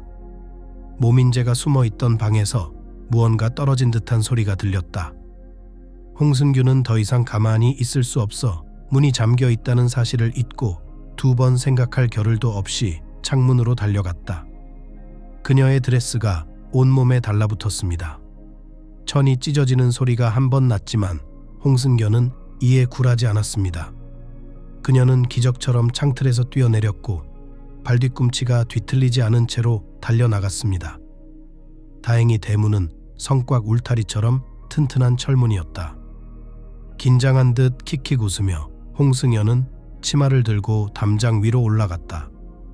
평생 담을 넘어본 적이 없던 그녀는 마치 동심으로 돌아간 것만 같았다. 결혼식 날 밤에 이런 일을 하게 될 줄 누가 알았겠어요? 잠들어 있는 화려한 전원주택을 지나 빠르게 길을 걷던 홍승연은 택시를 불러 모민재가 자신의 부재를 눈치채지 못하도록 조심스럽게 돌아서서 밖으로 나갔다. 모민재를 따라잡고 싶지 않았기 때문이었다. 다행히 신고를 받고 출동한 택시기사는 아무 질문도 하지 않았지만 아이러니하게도 러시아에는 아직도 가출 신부가 있죠. 그렇죠. 저는 배우예요. 홍승연이 대답했다. 사랑이 전혀 없었는데도 처음 만난 사람에게 연애 이야기를 다 털어놓을 수는 없잖아요. 홍승연은 모민재가 왜 자신에게 끌리는지 몰랐지만 컬렉션을 위해 결혼한 것 같다는 인상을 받았다. 시영에는 그가 결혼을 3번이나 했다는 사실을 알게 되었고 얼마나 많은 남자들과 비공식적인 관계를 가졌는지 짐작하기 어려웠다. 분명히 그에게 등기소에 가는 것은 집에서 쓰레기를 버리거나 가게를 방문하는 것보다 더 어렵지 않았습니다. 일상적인 일이었죠. 모민재의 전화를 경계한 홍승연은 사광현의 메시지를 놓치지 않기 위해 휴대폰을 음소거한 채 가끔씩 화면을 흘깃 쳐다볼 뿐이었다. 결국 그는 무엇을 알아챘을까요? 형승윤이 문자를 보냈는데 집에 있어? 하지만 10분이 지나도록 답장이 오지 않았다. 네, 그날 밤 홍승규는 운이 좋았습니다. 모민재의 눈을 피해 택시를 잡았고 기적적으로 지갑에서 택시비를 낼 돈까지 찾았으니까요. 그녀는 차에서 뛰어내려 인터폰으로 달려가 사광현, 나야 버튼을 힘껏 눌렀습니다. 그녀는 엘리베이터를 기다리지 않고 계단을 타고 5층으로 올라갔다. 사광현이 문을 열자 홍승연은 멈추지 않고 그의 품에 몸을 던졌다. 소녀는 이제야 자신이 얼마나 그를 그리워했는지 깨달았다. 서로 연락을 하지 않았던 몇 주가 몇 년처럼 느껴졌다. 소녀의 눈에서 눈물이 쏟아져 이미 망가진 화장이 엉망진창이 되어버렸다. 사광현은 어색하게 그녀의 등을 부둥켜 안고 중얼거렸다. 웨딩드레스를 입은 당신을 안아준다고 생각했을 때 이렇게 될 줄은 상상도 못했어. 형승윤은 더 펑펑 울며 듣고 싶으면 다 설명해 줄게. 약속했다. 그럴게요. 하지만 나중에 할게요. 내 말부터 들어야지. 사광현의 진지한 말투에 소녀는 정신을 차렸다. 그녀는 갑자기 앞으로의 대화가 두려웠다. 두 사람은 방으로 들어갔고 홍승연은 소파에 주저앉아 어색하게 드레스 주름을 다듬었다. 사광현은 머뭇거리며 내가 전화로 한 말 들었냐고 물었다. 홍승연은 고개를 저었다. 전부 다는 아니고 모민재와 아빠에 대한 얘기만, 자세한 얘기는 없었다. 사광현은 알았다는 듯 고개를 끄덕였다. 그게 다야. 폐품 더미에 버려도 될 것 같지만 일단은 내가 가진 것으로 만족해야겠다. 홍승규는 왜 새 폰을 사지 않느냐고 묻고 싶었지만 그러지 않았습니다. 지금 이 순간에는 더 중요한 걱정이 있었기 때문이다. 우리 아버지에 대해 뭘 알아냈어? 그녀가 물었다. 모민재가 이 일과 무슨 상관이 있냐고. 사광현과 이야기할 때는 남편이라고 부를 수 없었다. 모민재 때문이에요. 네 아버지가 병원에 실려갔잖아. 그날 밤 천연석 씨를 때린 놈이 그놈이야.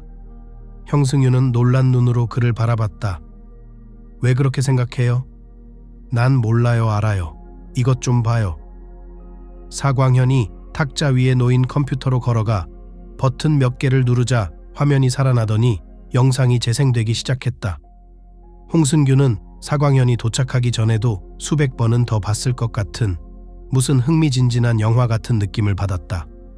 어쨌든 그는 영상의 거의 모든 프레임에 댓글을 달고 있었다. 저기 내 아빠다. 보이지? 방금 진입로 앞에서 청소를 하셨고 이제 오른쪽에서 모민재 씨의 차가 등장할 거예요. 잠깐만요. 잘 봐요. 홍승연은 고통스러울 정도로 익숙한 이미지. 자신이 자란 마당, 삽으로 아스팔트를 긁고 있는 아버지의 구부정한 모습을 바라보며 눈을 믿을 수 없었습니다.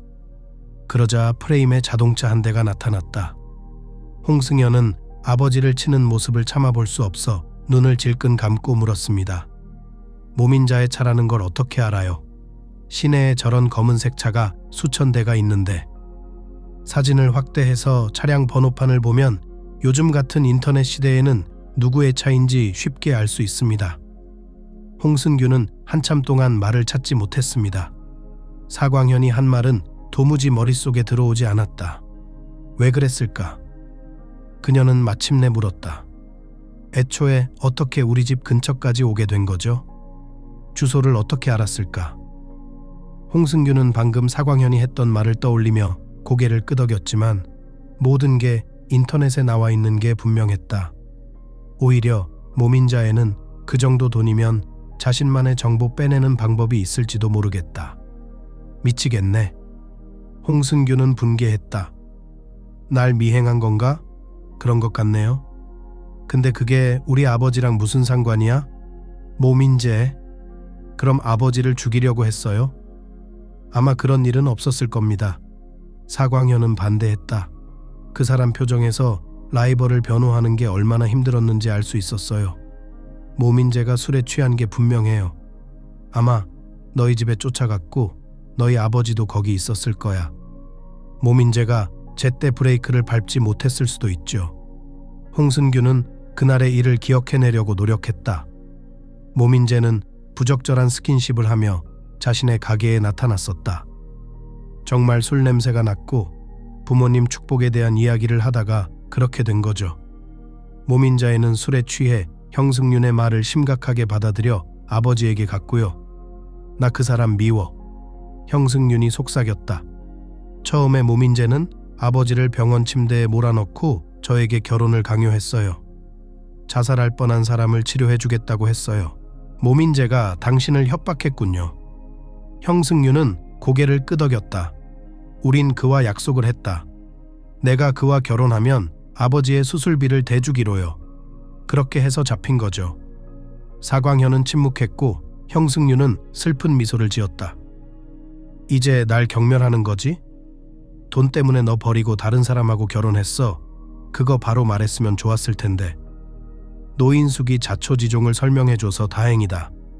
나한테 얘기하러 왔었어. 그거 알아? 홍승현은 고개를 저었다. 그리고 사광현은 우리가 직접 아버지를 구할게요.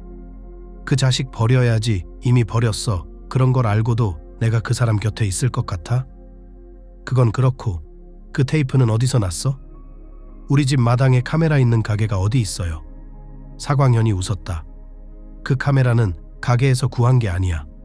당신이 아무 설명도 없이 그렇게 떠나니까 뭔가 머릿속이 복잡해서 직접 조사해 보기로 했어요. 무슨 뜻이죠? 당신 집과 맞은편 집을 돌아다니며 카메라를 설치한 사람이 있는지 살펴봤어요.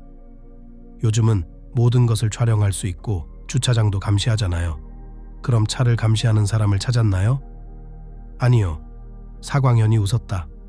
여름에 화단에서 꽃을 뜯어가는 사람을 찾기 위해 손자의 도움을 받아 발코니에 카메라를 설치한 할머니를 찾았어요. 할머니의 신뢰를 얻고 제가 도둑이 아니라고 설득하는 게 얼마나 힘들었는지 아실 텐데요. 성공하셨나요? 홍승규는 믿을 수 없다는 듯이 물었다.